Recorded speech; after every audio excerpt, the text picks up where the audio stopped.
I'm gonna be honest with you, I'm not impressed. Neither am I impressed, nor am I disappointed. The game just looks very, very average to me. But I'm happy for people who are genuinely excited for this game and they really want to experience the old school Assassin's Creed games again. It's great for them, you know. But for me personally, it just doesn't do it. Okay, maybe I was wrong about this game. Assassin's Creed Mirage is a game that is meant to be like the old school Assassin's Creed games. It was clearly marketed as a game that is going back to the roots of AC. Now, when the game was first announced, I wasn't particularly interested in it. There were various reasons as to why. Firstly, I was facing a massive fatigue with Assassin's Creed, and secondly, after being disappointed by Valhalla, which was marketed the same way as Mirage, with it appealing more to the old school fans. However, we all know that wasn't true. Lastly, I was just pissed off at Ubisoft, and in some ways still am, because of the sexual assault allegations that came out of the company and also because of their scummy business practices. However, since last year, I've been replaying some of the older AC games and making videos on them. And I thought maybe it's finally time to give this game a shot. So today, I'll be reviewing Assassin's Creed Mirage and talking about each of its gameplay elements and also its story. So this video will contain spoilers from the game, so if you haven't played a 2-year-old game, then I don't know what you're doing here. Anyway, without further ado, let's dive right into this video.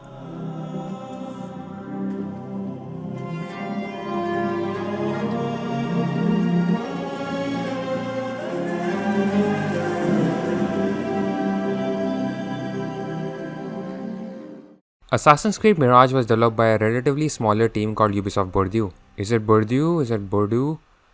I don't know. I'm sorry guys, my French is freaking terrible, so you gotta bear with me here. I don't know how to pronounce it correctly. Now I do think that this team was pretty passionate about delivering us the old school AC experience.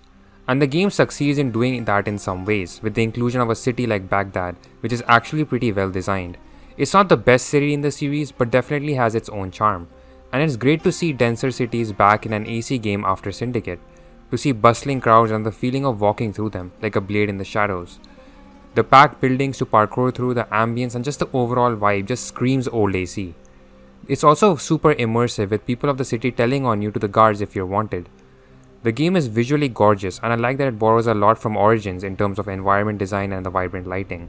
It also is surprisingly well optimized for a game that looks like this. It's probably the most optimized Ubisoft game that I've played in a while. Of course, with the city and its environments, we also want to talk about parkour. Now, parkour was a massive selling point of Mirage. However, I wouldn't necessarily say that it's the best. The parkour movement and animations still feel pretty janky. The weird jumps that Basim makes between obstacles are pretty clunky and not the best to look at. Sure, the movements are faster than the RPG games, but I wouldn't say this parkour system is as good as Unity. I still very much like that the city of Baghdad is specifically designed with parkour in mind, which is not something that the cities in the RPG games were built around. But it's a shame that the framework that this game and the RPG games were built in doesn't really support the free-flowing parkour of the older games. So parkour in Mirage can still feel pretty restrictive. Although you can do back and side ejects, they can be pretty clunky and unresponsive to pull off sometimes. One problem that I did find was that the jumps in this game are pretty inconsistent. It's the same problem as Unity. Like for example, when I know that I can make it when I jump across one building to another over a slightly wide street, yet somehow I can't reach it. However, there are some times that Basim would just take insanely dramatic leaps and grab on the furthermost ledge. You also can't climb up zip lines either, as you always slide back down when you do. I know that they are mainly used for descending downwards, but come on, you can't tell me that Basim can't walk on top of that rope. Especially considering that he does that with ease with most of the ropeways in the game. Mirage is also unfortunately plagued with issues that every AC game has, which is the character not responding properly to your button prompts and climbing random things or getting stuck on them, which is frustrating to deal with, but I guess I'm used to this being there in these games at this point. Another thing that was pretty finicky for me were the controls for parkour, since unlike the older games where you sprint by pressing the trigger, but now you have to press down the thumbstick in order to sprint. And a lot of the time, Basim does a light jog instead of going full sprint speed while doing parkour. Overall, Assassin's Creed Mirage's parkour isn't really any better than Unity or even the old games. It's just one step forward and 2 steps back with this system.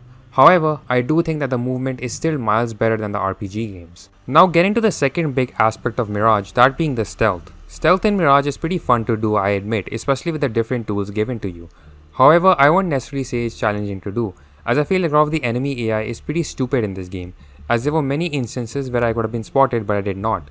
Also, the assassin focus ability, which is pretty similar to the multi takedowns from Batman Arkham Knight, clearly broke the stealth for me, as it just makes you way too OP by taking out multiple guards without a sweat, making stealth significantly easier and it feels like I'm cheating the system. Hence why I avoided using it most of the time during my playthrough.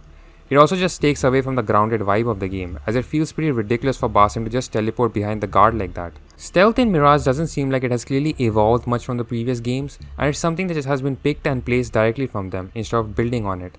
But I do think AC Shadows clearly seems to be doing that.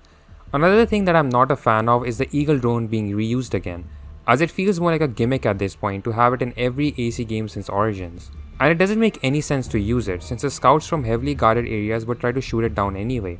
So it's a pretty useless feature, especially considering that you have eagle vision in the game. Stealth isn't particularly perfect in Mirage, and I do think there is room for improvement, but I won't deny that it does feel satisfying to do, and it's been a while since I've had this much fun doing stealth in an AC game. We also have the notoriety system returning in this game, and in order to get it down, you pretty much have to do the same things as the old games: tear down posters or bribe munadis, although there is a twist. Mirage introduces Kizma tokens, which can be used to bribe musicians to use for distractions, hire mercenaries to fight, and also the merchants to disguise with by using social stealth. Speaking of social stealth, it's back and works a lot better than Valhalla, thank god. Even though I don't particularly think that it is used as much in this game, which is a shame that this game doesn't use this mechanic as effectively as something like AC1. The Kizma tokens also has other uses. It can be used to reduce prices in stores and also aid you during investigations. These tokens can be obtained by completing contracts, looting chests, beating the bounty hunter type enemies, or pickpocketing individuals. I like the idea of these, and you actually have to do the activities in the game in order to gain these tokens, instead of just relying on all the money you get like the older games. You just have to use these certain tokens instead, which I think is a bit of an improvement of the notoriety system from those games. Even though I sometimes encounter this annoying ass bug when the notoriety icon just won't go away even after the guards stop looking for me, which is quite frustrating and makes me want to blow my brains out. The combat in Assassin's Creed Mirage is actually pretty cool. I like that it relies more on parries and evading as opposed to being way too overwhelming like Odyssey and Valhalla. Enemies are much more tougher to face in combat in this game. I died so many times, which is probably the most I've died in an AC game.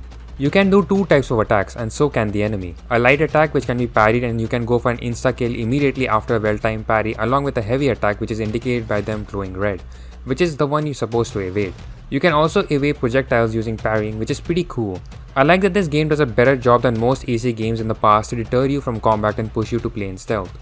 Now I know that this combat system wouldn't necessarily please people who love playing these games for combat, but you might as well play Odyssey and Valhalla then.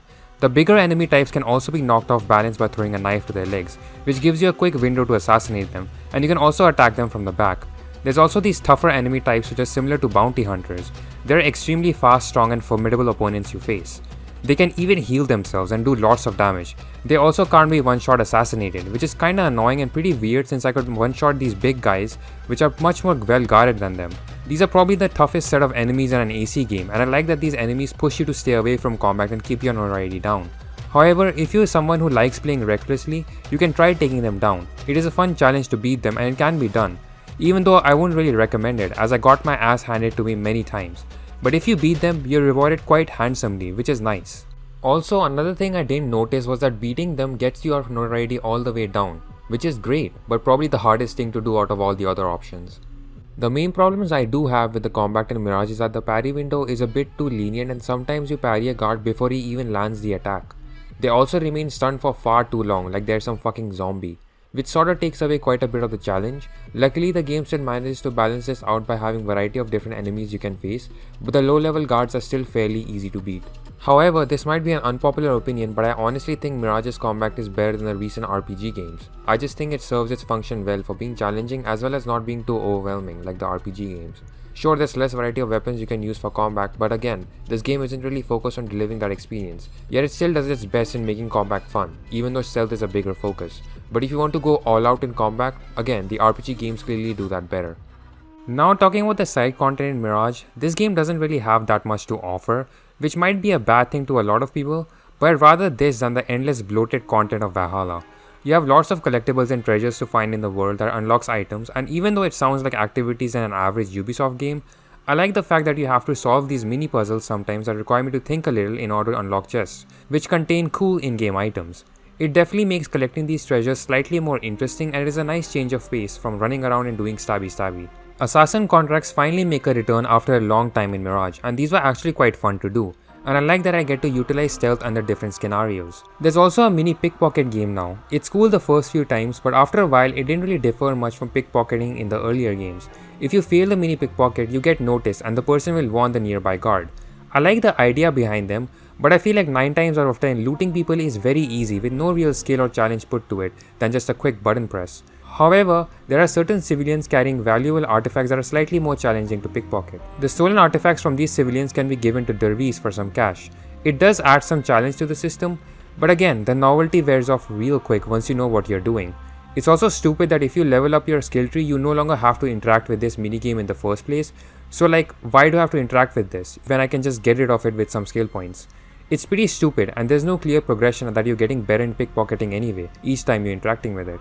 The tools you use in this game can be enhanced with perks by unlocking tiers, but in order to do that you need certain materials, which can be obtained by looting chests or completing missions, which is pretty similar to an arbitrary progression system. The skill tree also makes a return, which I'm particularly not really a big fan of, as it feels copy and pasted from the RPG games and is just there because the previous games had it. I kinda wish that modern games that are not just Assassin's Creed try something else with their skill and progression systems in order to make them stand out and unique, as they all are so homogeneous these days. Only thing that I would give props for is that I like that it's a lot more stripped down from the insanely massive skill trees of Odyssey and Valhalla. You also have these Tales of Baghdad missions, which are fairly decent. I like that they add a bit more life to the city of Baghdad and the civilians living in it. We also get a cameo of young Hytham in one of these missions. Now he isn't particularly one of my favorite characters from Valhalla, but it's cool to see how he came into contact with Basim and the Hidden Ones. Another mission I liked was when we are supposed to help this man on the brink of death in finding his life's work before his rivals beat him to it. He also had a fight with his son and regrets it, yet he cares more about preserving his life's work than seeing his son one last time. So naturally when he does die and his son discovers his body, you're left with two choices: lie that his father wanted you to seek out his son or tell him the truth. I chose the former of course, so at least he would remember fond things about his late father. I like that this mini story has something to say about the type of people who live within Baghdad and how much does legacy matter for some people.